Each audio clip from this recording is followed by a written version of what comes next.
You are listening to Exopolitics Today with Dr. Michael Salla, your source for the uncensored truth regarding the human, extraterrestrial, social, global, and political agenda. Click the like button and subscribe to this channel. Visit exopolitics.org and sign up to receive our email notifications, news, and information. Be informed and be aware with Exopolitics Today. And now, here's Dr. Michael Salla.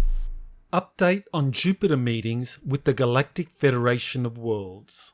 More information has become available that better clarifies what happened at a set of secret meetings that took place in the upper atmosphere of Jupiter in mid-July involving representatives from different spacefaring nations and the Galactic Federation of Worlds. Elena Danaan, who first released news of the dramatic meetings from her extraterrestrial contact, Thor Han Eredyon, has provided a diagram along with further explanatory comments that help considerably in getting a better idea of the different nations, corporations, and organizations that participated in the meetings, and the selection process for the nation that would be chiefly responsible for coordinating humanity in taking responsibility for the solar system, the United States of America. In a prior article, I discussed the information received by Elena from her primary extraterrestrial contact, Thor Han, a ship commander from the Galactic Federation of Worlds who escorted some of the Earth delegates to the meetings. We also discussed the meetings in an interview released on August 6, which is available on YouTube and Rumble. As explained in my earlier article, these meetings are similar in function to the Yalta Conference held during the final stages of World War II. In the current scenario, these galactic diplomacy meetings discussed restructuring our solar system, with the impending defeat of the Dark Fleet, Drakor Empire, Orion Alliance, and their corporate partners, the Interplanetary Corporate Conglomerate, the ICC. I've discussed these developments in previous articles, along with corroborating evidence. After our interview, Elena sent me a diagram explaining the sequence of meetings that took place above Jupiter. The diagram succinctly describes what happened along with her comments for each stage of the meetings. Based on the sequence of meetings, it appears that the chief purpose was a selection process to determine which spacefaring nation would be primarily responsible for coordinating all human space operations and liaising with the Galactic Federation. Here is how Elena summarized the meetings in her own words based on Thor Han's initial messages and what she has subsequently learned. There was a series of meetings, and this had been going on for a while. Each Terran group attending these meetings combined Space Force military officials and progressive corporation CEOs. There were 12 meetings at first, occurring as 12 separate groups. Each group was composed of officials from galactic institutions auditing a specific Earth nation's representatives in the space, military, and corporate domains. Put simply, the Galactic Federation was reviewing Earth's spacefaring nations in terms of their respective capabilities, histories, and leadership potential. In his initial message to Elena, Thor Han said, quote, "There are actually 14 countries involved in space programs who were represented there." End quote. In other words, the 12 meetings involved representatives from 14 countries with space programs with officials from the Galactic Federation and other extraterrestrial organizations. These are the 12 countries that have signed the Artemis Accords, which are a set of bilateral agreements between the US and other spacefaring nations, which set out the guidelines for how signatories are to behave and coordinate in space affairs. Australia, Brazil, Canada, Italy, Japan, Luxembourg, New Zealand, United Arab Emirates, South Korea, Ukraine, United Kingdom, and the United States.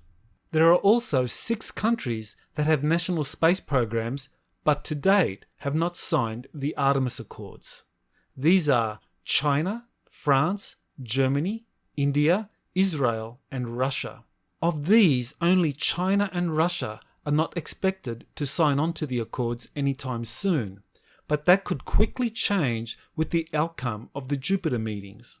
If only 14 out of these 18 nations participated in the Jupiter meetings, then two possibilities come to mind for why 4 did not participate. First, it can be speculated that some of the smaller nations, for example Luxembourg and New Zealand, delegated to larger neighbouring nations to represent their space interests. A second possibility is that the European Space Agency, headquartered in Paris, officially represented the interests of France, Germany, Italy, and Luxembourg. While the United Kingdom does participate in some European Space Agency programs, it maintains a separate national space program and works closely with the US NASA program. By, quote, progressive corporation CEOs, end quote, Thor Han was very likely referring to representatives from companies such as SpaceX, Blue Origin, and Virgin Galactic, as opposed to CEOs from older, larger aerospace corporations such as Boeing, Airbus, Lockheed Martin, Northrop Grumman, etc., which work with the now discredited Interplanetary Corporate Conglomerate, a major ally of the German Dark Fleet. Prominent CEOs such as Elon Musk, Jeff Bezos, and Richard Branson therefore almost certainly attended the Jupiter meetings. This is supported by recent flights into space by both Bezos and Branson. Branson flew to the edge of space, defined by US authorities as 50 miles in altitude, on July 11 in a Virgin Galactic craft. He was followed by Bezos, who flew into space on July 20 in a crewed Blue Origin flight. These two very public spaceflight events, it turns out, were covers for Branson and Bezos to attend the Jupiter meetings. Musk almost certainly attended the Jupiter meetings using another mode of transportation and a cover story. The cover story appeared on July 23 when Musk announced that SpaceX had been awarded a contract to launch NASA's Europa Clipper mission to Jupiter's moon Europa in October 2024. That means that around the same time Branson and Bezos were involved with their trips to the edge of space, Musk was working with NASA officials on an announcement concerning a future mission to Jupiter. A plausible cover story for Musk secretly flying to Jupiter to attend the meetings. What's noteworthy here in NASA's announcement of the Europa Clipper mission is its recent behavior of increasingly awarding contracts for space exploration to SpaceX or Blue Origin rather than older established aerospace corporations. This is critical circumstantial evidence that there has been a major change in how space is being managed by national governments and the aerospace corporations they are supporting through the contractual process.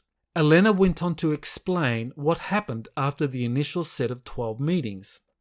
Quote, then 3 big meetings occurred. The first of the 3 meetings was a gathering of 6 selected nations' programs. The second meeting gathered a selected group of 4 from this previous group of 6 to decide who would be best able to lead the group of 6.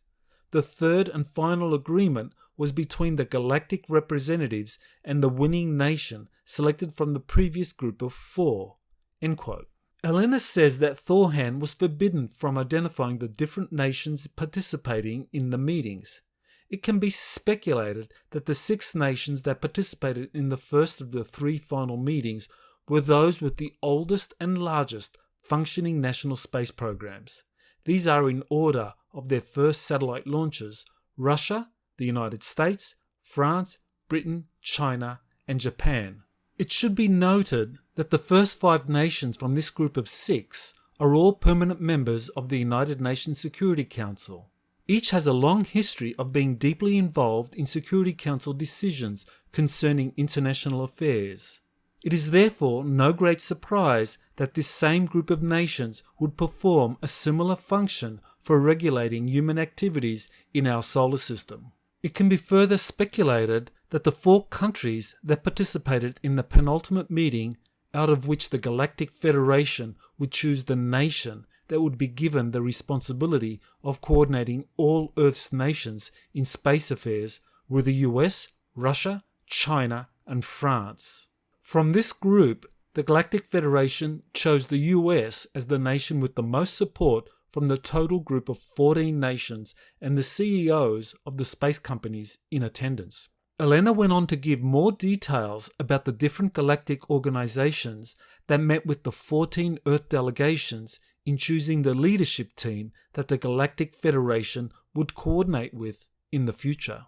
Quote, "So the delegations of the Galactic Federation of Worlds, Council of Five, and Andromedan Council audited separately different Earth officials responsible for space forces and progressive corporations to determine safety zones and who would serve best the interests of the many. The Galactic Federation of Worlds only wants to work with a unified global civilization, not with a compound of different rival space forces playing power games." Thor Han said that there are actually 14 countries involved in space programs, but a top 6 have programs that were recognized by the Galactic Federation of Worlds as most progressive and durable, and fit to join forces with them. The 8 remaining others were in for commercial accords benefiting the many. Thor Han was also speaking about a horizontal coalition of these top 6 coming up as a unified space department under the leadership of the US. End quote. What makes the scenario described by Elena and Thor Han credible is that it is consistent with what is known about the Artemis Accords, which are growing in popularity among spacefaring nations. This growing space alliance is organized around the US at its core.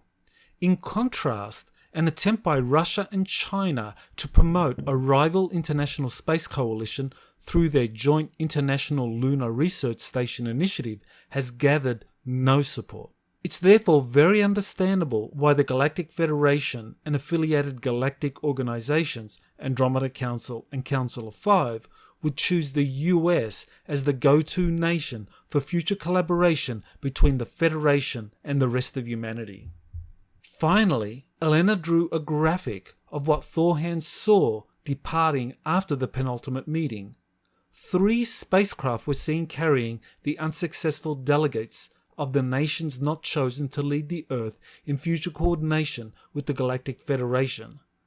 Elena says that 2 of the craft carried the Russian and Chinese delegations that were unhappy with the outcome. The 3rd craft, according to Elena and my speculation, carried the French delegation. The cigar-shaped craft presumably belonged to the US Navy's Solar Warden space program.